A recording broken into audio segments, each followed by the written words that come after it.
shall I go? What shall I do? Frankly, my dear, I don't give a damn. Behave yourselves!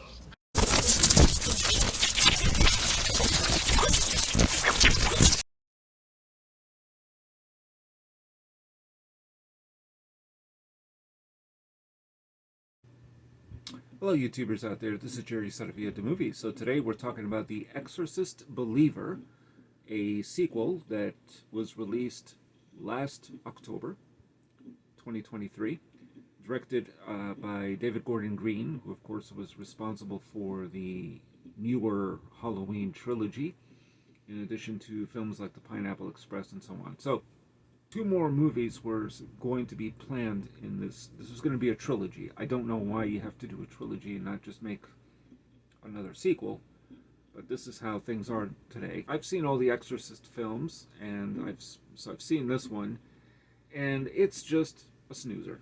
It's a very boring movie, but it does start off not too badly at all. It has a mildly promising start. So the problem is that it's overkill in the execution of it.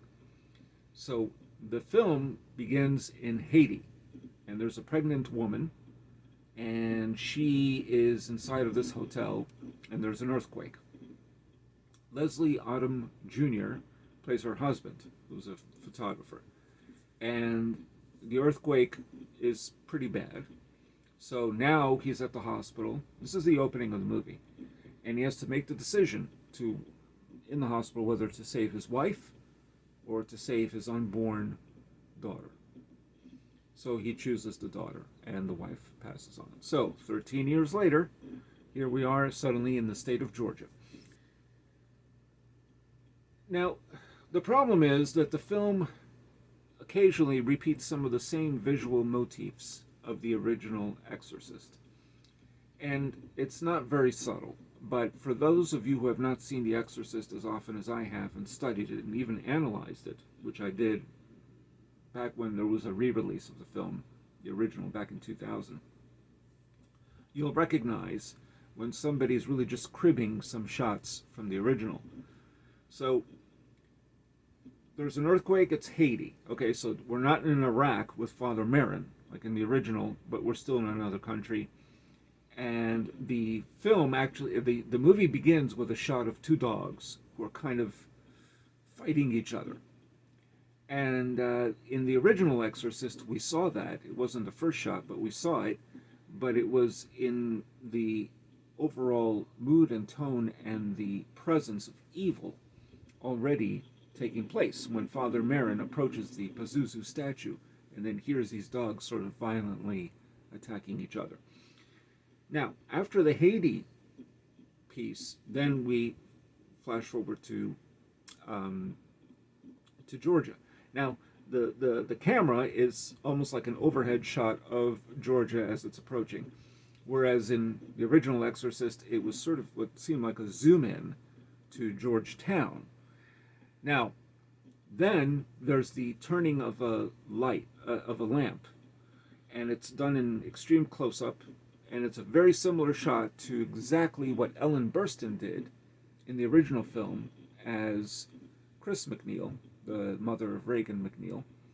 She turns on a lamp just after we are zooming in from... So it's a repeat of the same exact shots. Now, sometimes I don't mind that, but I just feel, when you know a movie so well, and you've seen other sequels go in another way, a different route, and here it just feels like it's a repeat. Now, the main difference between this movie and the original Exorcist is that it's not just one girl who's possessed, it's two. So the unborn daughter, who later becomes Leslie Odom's daughter, Angela, is played by Lydia Jewett, who's a very striking presence, I must say.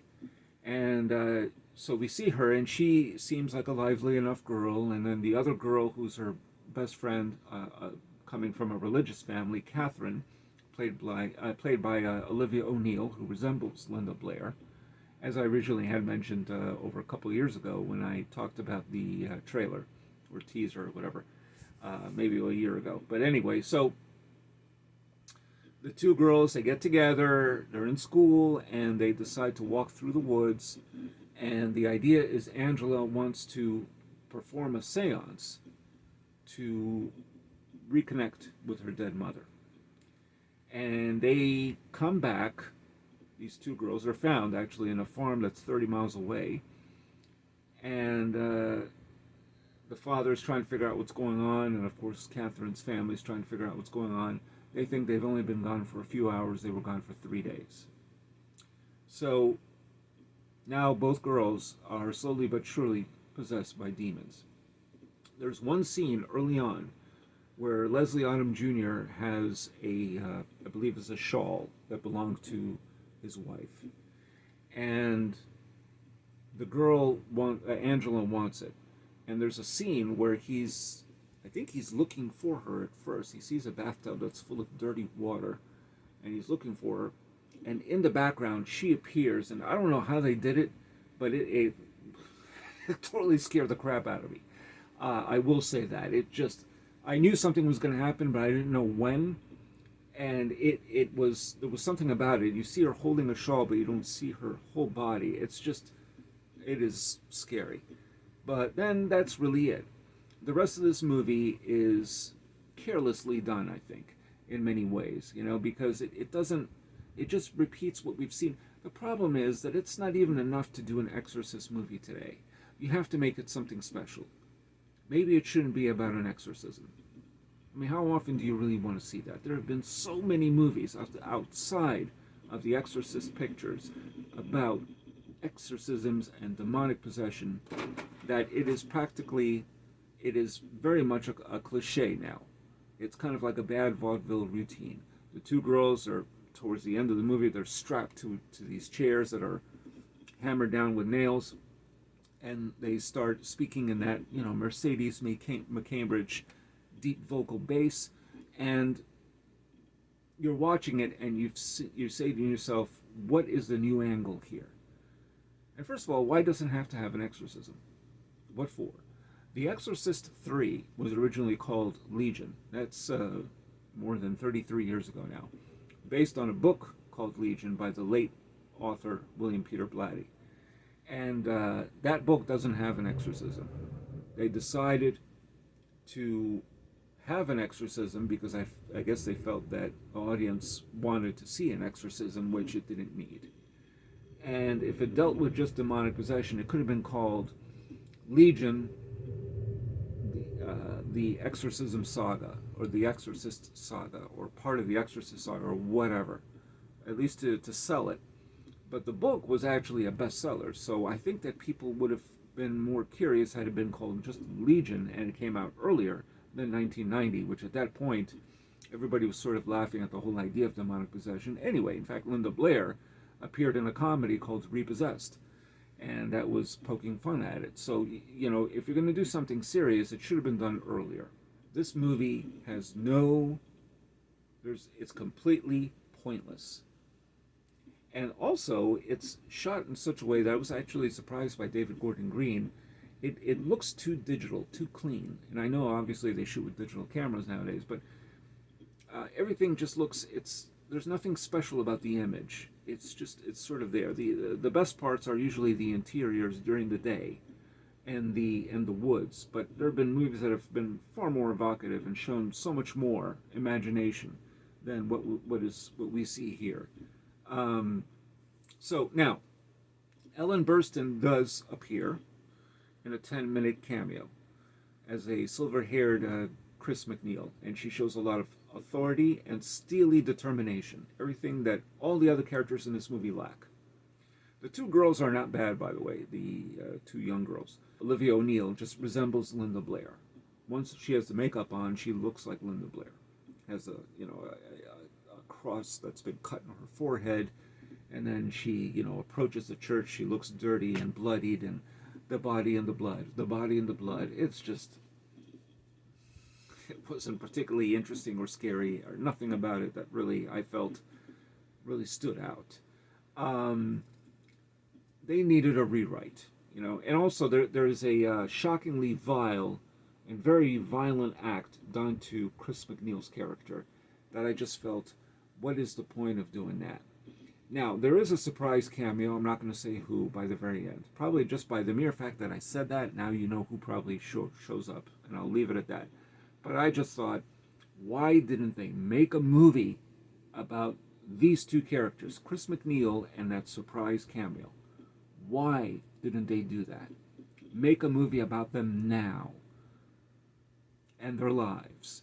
And let me tell you, I think Ellen Burstyn, who rejected doing any other Exorcist movie since the original, did this one because she gave the money, I believe, to an academy that teaches acting or something of that nature.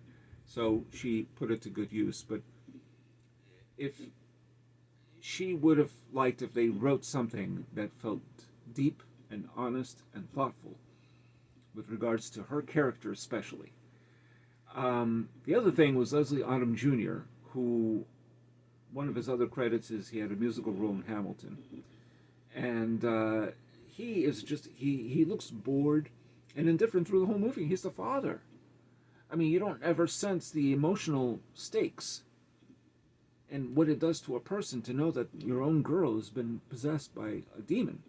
And then there's a revelation, which I thought was rather kind of, it jolted me, from the demon. That happens to be truth. You know how the demon always lies. But in this case, it reveals something about him. But that's it. There is really nothing else in this movie.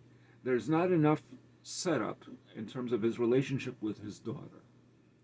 And you have that with Chris McNeil and Regan McNeil in the original Exorcist, which is still the best supernatural horror film I've ever seen, and the best Exorcist movie, period. I mean, if you're going to see The Exorcist, you watch the original.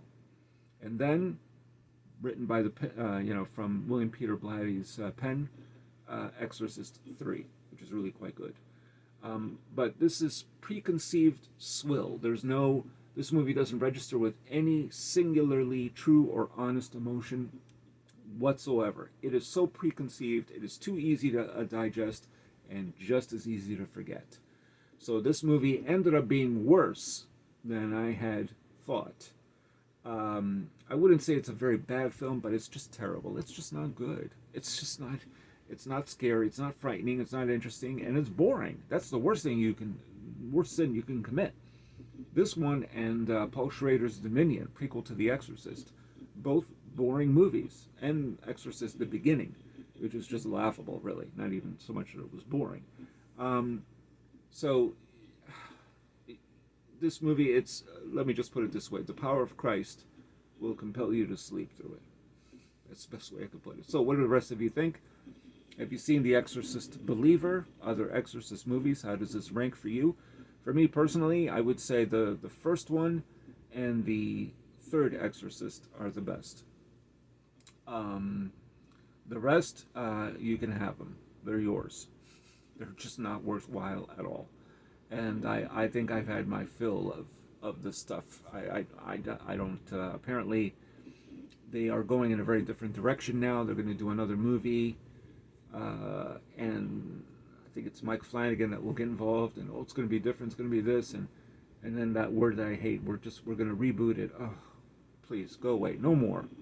The problem with The Exorcist is that it should never have been a franchise. I mean, for what? You're just doing the same old thing all over again, and you're not doing it nearly as well as William Friedkin than in the original, and you're not even close to the power of suggestion that was quite prevalent in William Peter Blatty's Exorcist 3. Now, Blatty directed 2 movies in his life, Ninth Configuration and The Exorcist 3. You can't even come close to what Blatty could do. But if you've seen it, please let me know what you think, and if you agree or disagree. And if you like what you hear, please hit that notification bell for future uploads. And if you're a new subscriber, please subscribe. And I do a lot of reviews and other things too, so all film related. So lend me your thoughts, and I guess that's all I got to say about The Exorcist Believer. This will probably be the last Exorcist movie I ever see. I think I've had just about enough. No more Exorcist movies, please. Unless the next one is really something to see, there's nothing new to do here. And that's all I got to say about that. So, this is Jerry Saravia at the Movies, signing off.